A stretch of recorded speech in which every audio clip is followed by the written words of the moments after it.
surprise, surprise, is the most recent Mary-Kate and Ashley Two of a Kind book I've read. This is number 19, and I'm definitely at the point where I didn't read these as a child. I can't remember how far into the book series I got, but it certainly wasn't this far. So everything I'm reading with completely fresh eyes, and I have to say I rather love this. Also, definitely one of my favourite covers, and the back, for anybody who is interested, is there.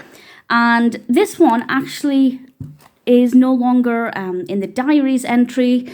It was written as diary entries for quite a while, quite a good number of books, and it did take me a couple of seconds to kind of get used to the non-diary format, but it does work really well. And we have two main narratives, of course. One, Mary-Kate wants to raise enough money to buy a snowboard so that she can take part in winter sports, and Ashley is writing an article for Cool It magazine to try and get on the teen panel, and obviously their stories do intertwine and they help each other out. And the snowboard part of it, I didn't think I'd care for, but it's not really about the snowboard. It's all about Mary-Kate's attempts to raise money, and they are pretty interesting, and poor Mary-Kate doesn't have the best of luck.